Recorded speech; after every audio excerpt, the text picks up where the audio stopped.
D की नगर तहसील का नाम ब्रज नगर कर दिया है। जी हां, सरकार ने आज अधिसूचना जारी कर दी है। मंत्री जवाहर सिंह बेठम के प्रयासों से नगर का नाम हुआ ब्रज नगर। मुख्यमंत्री भजनलाल शर्मा ने इसकी मंजूरी भी दे दी है। तो सरकार ने आज ही अधिसूचना भी जारी की है और मुख्यमंत्री भजनलाल शर्मा इसकी मंजूरी भी दे चुके हैं। डिक्की नगर तहसील का नाम ब्रज नगर कर दिया है। तो इस वक्त की अहम खबर, डी की नगर तहसील का नाम ब्रज नगर किया। सरकार ने आज अधिसूचना जारी कर दी है। मंत्री जवाहर सिंह बेठम के प्रयासों से नगर का नाम ब्रज नगर अब हुआ है और मुख्यमंत्री भजनलाल शर्मा ने इसकी मंजूरी दे दी है। ये नोटिफिकेशन आप सच बेधड़क की स्क्रीन पर आप देख सकते हैं कि किस तरह से यहाँ पर जो पहले नाम नगर हुआ करता था। और ज्यादा जानकारी के लिए पॉलिटिकल एडिटर लाल सिंह फौजदार हमारे साथ में जुड़ चुके हैं फोन लाइन पर। लाल सिंह जी, आखिरकार इसका मकसद क्या कुछ है और इम्प्लीमेंटेशन कब से होगा? देखिए, इस अधिसूचना के साथ ही नगर कस्बा का नाम बदलकर ब्रज नगर हो गया है और जिला कलेक्टर डीक को ये आदेश भी दे दिया गया है कि अब जहां भी नगर है वहां उन स्थानों को ब्रज नगर में तब्दील किया जाए। और आगे भी सरकार के चाहे शासकीय पत्रों की बात हो या फिर नाम जो लिखा जाएगा नगर के स्थान पर ब्रज नगर रखा जाएगा, यानी कि नगर कस्बा का नाम अब ब्रज नगर हो गया है। राजस्थान भू राजस्व अधिनियम 1956 की धारा 16 में जो शक्तियां दी गई है उसके संबंध में यह अधिसूचना जारी की गई है। इसके तहत अब नगर कस्बा ब्रज नगर के नाम से जाना जाएगा। आपने एक बात कही कि क्या वजह है, क्यों ऐसा किया गया। देखिए, इसके पीछे एक बड़ी वजह ये माना जाता है नुपुर, क्योंकि जो ब्रज क्षेत्र है, जो नगर की हम बात करते हैं, चाहे नगर है, दीघ है, इस भरतपुर का जो ये कामा है, ये एक इलाका है जो ब्रज क्षेत्र में आता है, यानी कि भगवान श्री कृष्ण की क्रीड़ा स्थली रही है। यहाँ तक कि कामा जो क्षेत्र है वहाँ जो उसको पहले काम्य वन के नाम से जाना जाता था, वो कालांतर में कामा हुआ। काम्य वन को लेकर ऐसी भी धारणा है, ऐसा कहा जाता है कि यहाँ पर एक पूरा वन क्षेत्र हुआ करता था। भगवान श्री कृष्ण जब गाय चराते थे तो यहाँ तक भी आते थे, ऐसी भी मान्यता है। तो ऐसे भी पूरा जो क्षेत्र है, चाहे वो कामा हो, दीघ हो, नगर हो, ये इलाके ब्रज क्षेत्र में आते हैं। ऐसे में उस ब्रज को ध्यान में रखते हुए ब्रज की महिमा का आगे बढ़ाते हुए और तमाम लोगों में, क्योंकि पूरे इलाके में ब्रज की एक महिमा है, ब्रज के लिए जाने जाते हैं, ब्रज का एक क्षेत्र है, भगवान श्री कृष्ण ने अपनी क्रीड़ा स्थिर रही है ब्रज क्षेत्र, ऐसे में नगर का नाम ब्रज नगर रखा गया, यानी कि अब नगर कस्बा नवीन नाम ब्रज नगर के नाम से जाना जाएगा। जी बिल्कुल लाल सिंह जी, नोटिफिकेशन तो हम देख ही रहे हैं सच बेधड़क की स्क्रीन पर, लेकिन जो लागू होने के बाद अब जो हम कहेंगे ब्रज नगर, क्या वो आज या कल से ही कहना शुरू कर देंगे?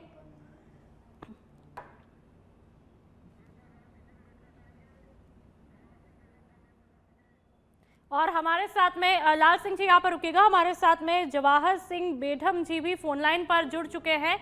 आपका बहुत बहुत स्वागत है जवाहर सिंह जी सच बेधड़क की स्क्रीन पर। स्वागत योग्य कदम, सबसे पहले आपको ढेरों शुभकामनाएं, लेकिन आखिरकार इस बदलाव के पीछे क्या कुछ वजह? देखिए नुपुर जी, सबसे पहले तो मैं नगर की जनता को बधाई देना चाहूंगा और प्रदेश के मुख्यमंत्री आदरणीय भजनलाल शर्मा जी का आभार व्यक्त करना चाहूंगा कि उन्होंने आम जन की भावनाओं को ध्यान में रखते हुए वर्षों पुरानी मांग को पूरा किया। चूंकि जो कस्बा नगर है वो ब्रज क्षेत्र में आता है और आम जन का ये मन था कि हमारे कस्बा नगर को ब्रज नगर इसका नाम हो, उससे जाना जाए, क्यों भगवान श्री कृष्ण जी की क्रीड़ा स्थलियां, उनका ब्रज क्षेत्र में जिस तरह का महत्व है उससे आम जन का जुड़ाव है। वर्षों पुरानी मांग जब हमारे सामने आई तो मैंने विधानसभा के चुनाव में भी सबके बीच में बात रखी थी कि आम जन का आशीर्वाद रहा, भगवान श्री कृष्ण की गिरिराज गोवर्धन जी की कृपा रही और मैं विधानसभा में पहुंचा तो इसका नाम ब्रज नगर रखेंगे, जिससे हम सब गौरवान्वित हो सकें। और माननीय मुख्यमंत्री जी ने हमारी मांग को पूरा किया, आम जन की भावना का ध्यान रखा और इतना ही नहीं, माननीय मुख्यमंत्री जी ने ब्रज क्षेत्रीय विकास योजना भी पिछले बजट में घोषणा की थी, जिसमें 100 करोड़ रुपए का प्रावधान रखा। ब्रज क्षेत्र का हम कैसे विकास कर सकते हैं। भगवान श्री कृष्ण जब संदीपन गुरु के आश्रम में गए पढ़ने के लिए, तो उसको कृष्ण गमन पथ घोषित किया। तो ये कि ये जो सोच है, निश्चित रूप से हमारी पौराणिक और सांस्कृतिक जो धरोहर है, उनका संरक्षण कैसे हो सकता है, उनका संरक्षण करते हुए नई पीढ़ी को हम जो एक सोच देने का काम करते हैं, हम अपनी विरासत का ध्यान रखें। माननीय नरेंद्र मोदी जी जो हमारे देश के यशस्वी प्रधानमंत्री हैं, उन्होंने कहा कि विरासत भी और विकास भी दोनों साथ होने चाहिए। तो विरासत का संरक्षण हो और विकास भी हो, उस ध्येय को लेकर के, उस संकल्पना को लेकर के प्रदेश के मुख्यमंत्री जी आगे बढ़ रहे हैं। और मैं तो उनको तहे दिल से आभार व्यक्त करूंगा कि उन्होंने हमारे कस्बा नगर का नाम ब्रज नगर किया। उनको कोटि कोटि धन्यवाद, कोटि कोटि आभार। जी जवाहर सिंह जी, तो कहीं ना कहीं एक लंबे समय से जो वहां के आवाम की मांग थी वो आपकी पार्टी ने और आपने पूरी की है, और ऐसे में अब ये माना जाए इस बदलाव के बाद में कहीं ना कहीं वहां के लोगों का इमोशनल कनेक्शन जो है वो और ज्यादा बढ़ेगा। देखिए, आप समझ सकते हैं कि हर व्यक्ति अपनी पहचान को कायम रखने के लिए सतत प्रयासरत रहता है, क्योंकि ये ब्रज भूमि है। और ब्रज भूमि के संरक्षण के लिए, हमारी सांस्कृतिक संरक्षण के लिए हम राष्ट्रवादी सोच को आगे करके हमेशा काम करते रहे। हमारी पौराणिक जो चिन्ह हैं, जो गाथाएं हैं, वो संरक्षित हों और हमारी जो आने वाली पीढ़ियां हैं उससे सीख करके अपने जीवन की व्यवस्थाएं तय करने का काम करें। तो मैं ये समझ सकता हूं कि सांस्कृतिक मूल्यों का संरक्षण करने के लिए ये पहल बहुत शानदार पहल हुई है, और ये जो निर्णय है ये मील का पत्थर साबित होगा। हमारी आने वाली पीढ़ियां भी याद करेंगी कि माननीय मुख्यमंत्री जी के नेतृत्व में हमारे कस्बा नगर को ब्रज नगर नाम मिला, जिससे हम गौरवान्वित हैं। जी बहुत बहुत शुक्रिया जवाहर सिंह जी, सच बेधड़क पर समय निकालने के लिए और अपना अनमोल समय देने के लिए, पूरी जानकारी देने के लिए बहुत बहुत शुक्रिया एक बार फिर से। तो लगातार ये महत्वपूर्ण खबर हम आपको बता रहे हैं कि किस तरह से एक बड़ा बदलाव देखने को मिला है। अब नगर को ब्रिज नगरी के नाम से कहीं न कहीं जाना जाएगा, और लंबे समय से वहां के लोगों की ये मांग थी, जिसको ध्यान में रखते हुए इस मांग को पूरा किया है। और ऐसे में जैसा कि गृह राज्य मंत्री जी ने कहा कि ये कदम आने वाले वक्त में मील का पत्थर साबित हो सकता है। और हमारे साथ में पॉलिटिकल एडिटर लाल सिंह जी भी जुड़े थे, उनको भी बहुत बहुत शुक्रिया। जयपुर के विद्याधर नगर स्थित बड़ पीपली बालाजी धाम में सोमवार को उप मुख्यमंत्री दिया कुमारी ने महंत प्रमेंद्रनाथ महाराज के जन्मदिवस मौके पर आयोजित महागद्दी कार्यक्रम में सहभागिता की। इस दौरान उन्होंने बालाजी महाराज के दर्शन करके विधिवत पूजा अर्चना की और महंत प्रमेंद्रनाथ महाराज को जन्मदिवस की ढेरों शुभकामनाएं दी। दिया कुमारी ने कहा कि उन्हें महंत से हमेशा आध्यात्मिक मार्गदर्शन मिलता रहा है और बालाजी धाम की ये परंपरा पूरे समाज को दिशा भी देती है। उन्होंने सनातन धर्म, धार्मिक स्थलों के संरक्षण और विकास के लिए महंत के द्वारा किए जा रहे प्रयासों की सराहना भी की। उप मुख्यमंत्री ने भरोसा दिलाया कि राज्य सरकार धार्मिक पर्यटन को मजबूत करने, श्रद्धालुओं की सुविधाओं को बेहतर बनाने और प्रमुख धामों के विकास को तेजी देने के लिए लगातार प्रयासरत है।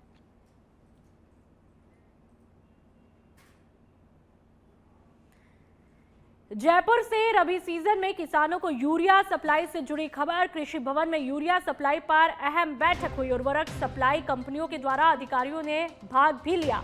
दिसंबर के पहले सप्ताह में 1.08 लाख MT यूरिया उपलब्ध होगी, ये ऐलान किया। कृषि आयुक्त चिन्मय गोपाल ने समयबद्ध आपूर्ति के निर्देश दिए। किसानों को निर्बाध यूरिया देना विभाग की शीर्ष प्राथमिकता बताई है। जिला स्तर पर मजबूत समन्वय और लगातार मॉनिटरिंग पर भी जोर दिया गया। तो ये तस्वीरें भी आप देख सकते हैं कि किस तरह से अधिकारियों ने इस बैठक में भाग लिया है और अहम फैसला भी लिया। और कृषि आयुक्त भी इस बैठक में मौजूद रहे। अहम बैठक मानी जा रही है। यूरिया सप्लाई पर यह बैठक होती है जिसमें यूरिया संबंधी कई मुद्दों पर गहनता के साथ में चर्चा भी होती है। तो दिसंबर के पहले सप्ताह में यानी कि दिसंबर माह के आगाज होने के साथ में ही इस बैठक को बेहद महत्वपूर्ण माना जा रहा है, जिससे ये माना जा रहा है कि कहीं ना कहीं किसानों को आने वाले वक्त में इससे फायदा भी होगा। 1.08 लाख यूरिया पर उपलब्ध कराने पर जोर दिया गया है। कृषि भवन में ये बैठक होती है और तमाम अधिकारी इस बैठक में जुड़ते हैं। ये तस्वीरें राजधानी की आप देख सकते हैं, बेहद महत्वपूर्ण ये बैठक है।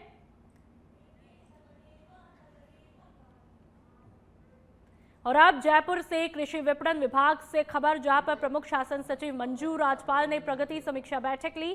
किसान साथी, फूले मंडी, श्रमिक कल्याण योजनाओं की समीक्षा हुई। एफपीओ, मसाला प्रकोष्ठ, फूड पार्क और पीएम एफएमई पर भी चर्चा होती है। बजट घोषणाओं को समय पर पूरा करने के निर्देश दिए गए। मंडियों में पार्किंग, सफाई और पेयजल व्यवस्था सुधारने पर जोर दिया गया। नई मंडियों के निर्माण कार्य शीघ्र पूरा करने के निर्देश दिए गए। तो 1 दिसंबर शुरू होते ही लगातार बैठकों का दौर शुरू हो चुका है और कई मुद्दों पर बैठक होती है। तस्वीरें आप देख सकते हैं, चाहे पेयजल व्यवस्था सुधारने पर इस बैठक में जोर दिया गया हो और नई मंडियों के निर्माण कार्य को शीघ्र पूरा करने के निर्देश दिए गए। मतलब कि जो भी अधूरे काम थे उनको पूरा करने पर जोर दिया गया है। कृषि विपणन विभाग से ये अहम खबर। प्रमुख शासन सचिव मंजू राजपाल ने प्रगति समीक्षा की बैठक ली। जाहिर सी बात है, जब समीक्षा बैठक होती है तो इस बैठक में रिव्यू भी किया जाता है। कितने काम पूरे हुए, क्या कुछ अधूरे रहे और जो काम अधूरे रहे उनको पूरा करने पर जोर भी दिया गया होगा। जितनी भी बजट घोषणाएं हैं उनको समय पर पूरा करने के यहाँ पर निर्देश भी इस बैठक के अंतर्गत दिए जाते हैं।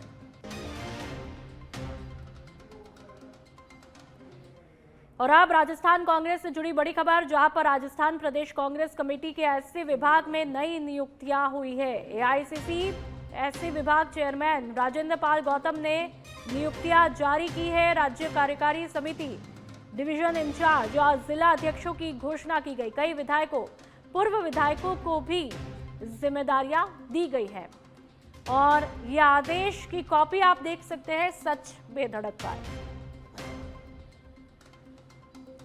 तो राज्य कार्यकारी समिति की घोषणा, कई विधायकों, पूर्व विधायकों को जिम्मेदारियां यहां पर दी गई है और आप इस सूची को देखेंगे तो एक एक नाम के साथ में कहां पर किसको क्या जिम्मेदारी दी गई है, क्या डिपार्टमेंट अलॉट किया गया है, वो पूरे लिस्ट आप देख सकते हैं। राजेंद्र पाल गौतम ने नियुक्तियां जारी की है। राज्य कार्यकारी समिति, जिला अध्यक्षों की घोषणा की गई, डिवीजन इंचार्ज की भी घोषणा की गई। कई विधायकों, पूर्व विधायकों को भी यहां पर जिम्मेदारियां दी गई है। तो बेहद महत्वपूर्ण ये खबर राजस्थान कांग्रेस से जुड़ी ये खबर है। लगातार एक के बाद एक फैसले लिए जा रहे हैं। प्रदेश कांग्रेस कमेटी के एससी विभाग में नई नियुक्तियां की गई है। एआईसीसी एससी विभाग चेयरमैन राजेंद्र पाल गौतम ने यह आदेश जारी किया और एक एक नाम भी आप स्क्रीन पर देख सकते हैं। राज्य कार्यकारी समिति डिवीजन इंचार्ज की घोषणा होती है। कई विधायकों, पूर्व विधायकों को भी अहम जिम्मेदारियां यहां पर दी जाती है। और ज्यादा जानकारी के लिए हमारे संवाददाता सुनील यादव फोनलाइन पर जुड़ चुके हैं। सुनील, किस तरह से यह आदेश जारी किया गया, किसको क्या अहम जिम्मेदारियां दी गई है, तफसील तरीके से बताइए। बिल्कुल, देखिए नुपुर, लगातार कांग्रेस जैसा जिक्र कर रहे हैं हम, कांग्रेस लगातार अपना जो संगठन है उसको बेहद मजबूत करने में जुटा हुआ है। पूरे देश भर की ये बात है। राजस्थान में भी इसी तरह से संगठन में लगातार बदलाव देखने को मिल रहे हैं और किस तरह से जो नए लोगों को है वो शामिल कर रहे हैं। और न सिर्फ जो प्रदेश कांग्रेस कमेटी में, बल्कि प्रदेश कांग्रेस कमेटी से संबंधित जितने भी विभाग हैं, प्रकोष्ठ हैं, उनमें भी लगातार एक बड़ी फौज है वो खड़ी की जा रही है। इसी के तहत जो क्योंकि SC/ST का जो वोटर है कांग्रेस का परंपरागत वोटर माना जाता है, और इसको लेकर भी किस तरह से नियुक्तियां होनी चाहिए, क्योंकि संगठन की मजबूती के साथ साथ जरूरी है कि जिन लोगों को जिम्मेदारी दी गई है उनका जमीनी स्तर पर किस तरह से लोगों से जुड़ाव है, किस तरह से समाज से जुड़ाव है। तो SC विभाग में ये नियुक्तियां हुई हैं जो PCC/SC प्रकोष्ठ है, और इसमें 7 संभाग प्रभारी यानी सातों जो संभाग है, सातों डिवीजन में इंचार्ज लगाए गए हैं। इसके साथ ही 50 जिला अध्यक्षों की नियुक्ति की गई है। SC जिला अध्यक्ष जो कांग्रेस का है वो 50 बनाए गए हैं। इसके अलावा बड़ी संख्या में जो है वो स्टेट कोऑर्डिनेटर यानी जो राज्य पूरे राज्य में किस तरह से जो कोऑर्डिनेटर तमाम जो जिलाध्यक्ष की बात हो या फिर जो संभाग प्रभारी है उनसे कोऑर्डिनेशन के लिए 100 से अधिक जो राज्य स्तरीय कोऑर्डिनेटर्स है वो बनाए गए हैं। तो ये साफ तौर पर एक संदेश है कि किस तरह से जो संगठन है उसको मजबूत ये लोग करेंगे, और खास तौर पर जो SC विभाग का अगर ये बनाया गया है पूरा जो ढांचा, तो जो SC समाज है उसमें किस तरह से जो कांग्रेस को जोड़ा जाए, ये भी एक बड़ा जो मैसेज है वो इस लिस्ट के थ्रू दिया गया है। अब बात करें कि किनको क्या जिम्मेदारी दी गई है, तो देखिए नूपुर, इस तरह के जो प्रकोष्ठ है उनमें कई बार जो बहुत बड़े नेताओं को शामिल नहीं किया जाता है, लेकिन इस लिस्ट में देखा गया है कि 3 जो विधायक हैं उनको इस लिस्ट में शामिल किया गया है, अलग अलग जिम्मेदारी दी गई है। जैसे हम बात करें जो डिवीजन इंचार्ज की बात करें, संभाग प्रभारी की बात करें, तो शिमला देवी नायक जो विधायक है उनको बीकानेर संभाग जो है जिम्मेदारी दी गई है। इसके अलावा बाकी 6 अन्य जो वरिष्ठ नेता थे SC विभाग के उनको जिम्मेदारी दी गई है। दूसरी तरफ अगर बात करें जिलाध्यक्षों की, उनमें भी 3 विधायक है उनको शामिल किया गया है। इसके अलावा कुछ एक्स MLA हैं उनको शामिल किया गया है।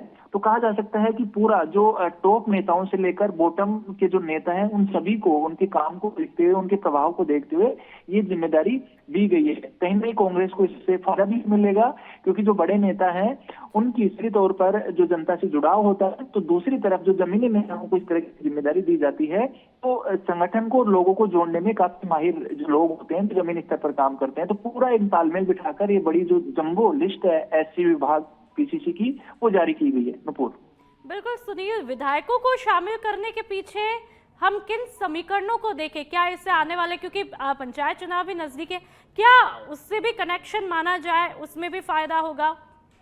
बिल्कुल बिल्कुल नूपुर, यही सबसे बड़ी स्ट्रेटेजी होती है किसी भी पार्टी की, और खास तौर पर जो विपक्ष में बैठी पार्टी है वो हमेशा इस तरह की जो नियुक्तियां वो करती हैं। अब देखिए किस तरह से जो 4 से 3 जो MLA हैं उनको जिम्मेदारी दी गई है, एक्स MLA को जिम्मेदारी दी गई है।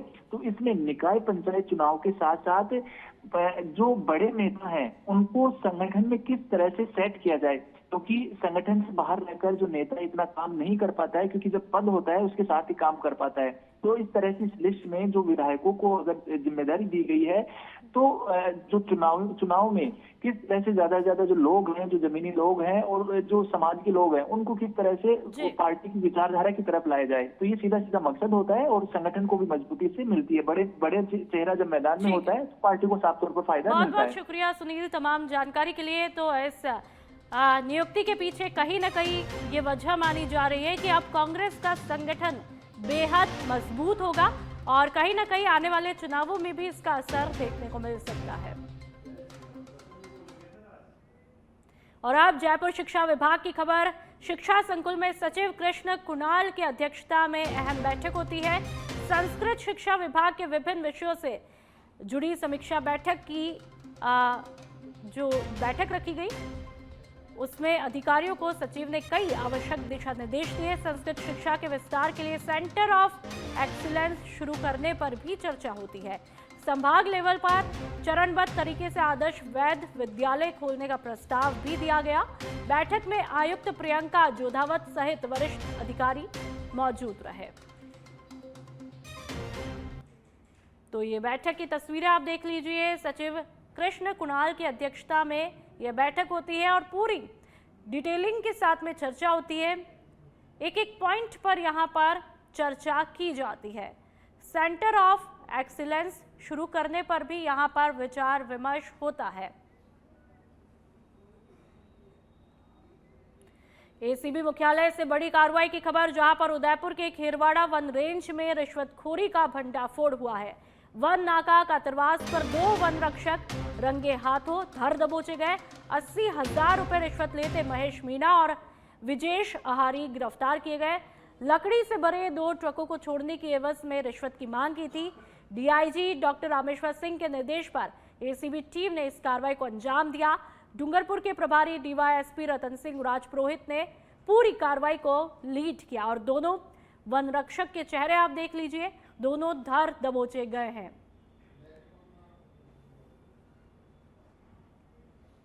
जयपुर से खबर, जहां पर प्रदेश कार्यालय में आज मंत्री जन सुनवाई की औपचारिक शुरुआत हो चुकी है, जहां पर उप मुख्यमंत्री डॉक्टर प्रेमचंद बैरवा और ऊर्जा मंत्री हीरालाल नागर ने जनता और कार्यकर्ताओं की समस्याएं सुनते हुए कई मामलों में मौके पर ही समाधान की पहल की।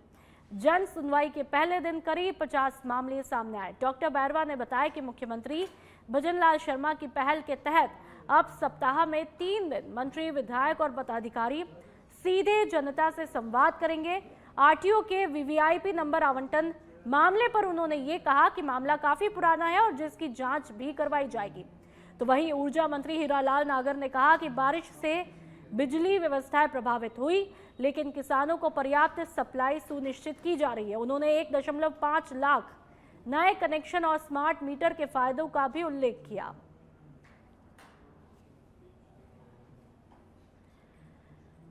तो पहले ही दिन लगभग 50 मामले आते हैं और तस्वीरें आप देख सकते हैं। अब जन सुनवाई सप्ताह में 3 दिन होगी। मंत्री, विधायक करेंगे। आरटीओ वीवीआईपी नंबर आवंटन मामले में जांच के भी निर्देश दिए गए। हमारे यशस्वी मुख्यमंत्री भजनलाल शर्मा जी ने ये पहल की है कि भारतीय जनता पार्टी के कार्यालय में 2 मंत्री प्रतिदिन बैठकर कार्यकर्ता सुनवाई करेगा। हमारा भारतीय जनता पार्टी का कार्यकर्ता जनता के बीच में गांव ढाणी शहर में रहता है और उसके सामने जनता की समस्याएं आती है। उन जनता की समस्याओं को लेकर हमारे यहाँ कार्यालय पे आकर जो सुनवाइयाँ देंगे उसका निस्तारण हम करने की आज माननीय ऊर्जा मंत्री जी और मैं दोनों यहाँ जन सुनवाई करिए और उसमें करीब 25 से 30 के करीब मेरे पास भी आई हैं एप्लीकेशंस, जहां हमारे को फोन पे बात करके निपटारा करना है वहां हमने फोन करके किया। जहां संबंधित डिपार्टमेंट में पत्र भेजना है वहां पत्र भेजने का काम कर रहे हैं और हमारा कार्यकर्ता यहाँ आकर संबंधित पदाधिकारी के साइन करवाकर अगर वो देगा तो हमें ये आइडेंटिफाई हो जाएगा कि हमारा कार्यकर्ता है और हमारा कार्यकर्ता जन समस्याओं को लेकर आता है। तो हम उसका निस्तारण हमारे यशस्वी मुख्यमंत्री भजनलाल शर्मा जी की पहल पर आज से ये कर रहे हैं। निश्चित रूप से इससे जनता को, आम जनता को इसका समाधान, अपनी समस्याओं का समाधान के लिए यहाँ पे हल होगा। तो मैं सभी आपके माध्यम से भी सभी कार्यकर्ताओं से विनम्र निवेदन करता हूं कि वो प्रतिदिन भारतीय जनता पार्टी के कार्यालय में आकर और अपनी जो भी जनता के और गांवों की जो समस्याएं हैं वो समस्याएं यहाँ लाकर दें ताकि हम उनका निस्तारण कर सके। जो काम होने वाले हैं वो तुरंत होने वाले तुरंत कराएं। जो संबंधित डिपार्टमेंट से कोई प्रक्रिया लग रही है उस प्रक्रिया को अपनाते हुए हम काम करवा सके।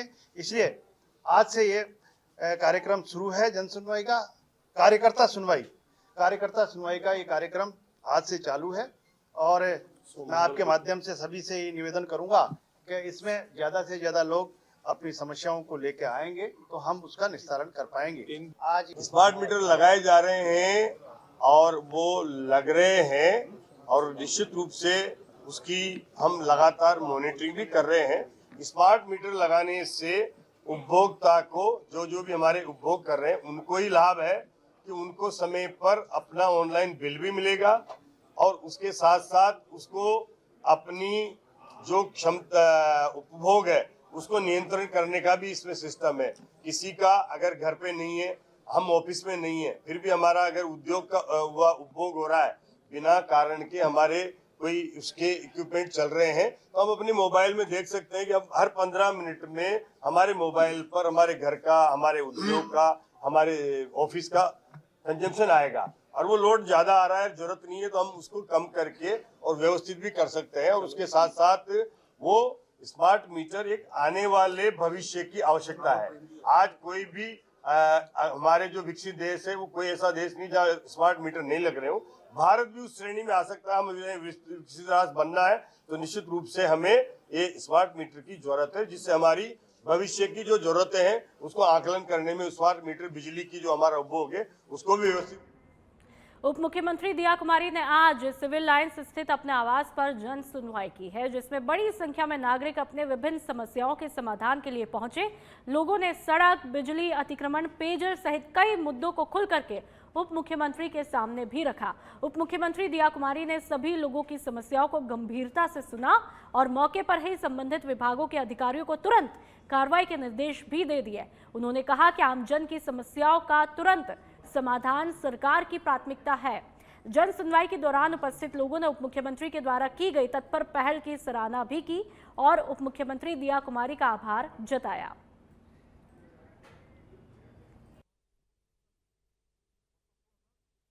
समस्याएं आती हैं और समाधान निकालने का हम लोग प्रयास करते हैं। किसी भी डिपार्टमेंट से हो, हम लोगों की जिम्मेदारी है कि जनता के काम करना, जनता के कोई भी समस्या अगर जनता को आ रही है उसको, परेशानी को, समस्या को दूर करने का हम लोगों का काम है। ऐसा नहीं होना चाहिए मेरा डिपार्टमेंट है, दूसरे का है, ये भाई हम सबकी सामूहिक जिम्मेदारी है और हम लोग कोशिश करते हैं कि समस्याओं का उसी समय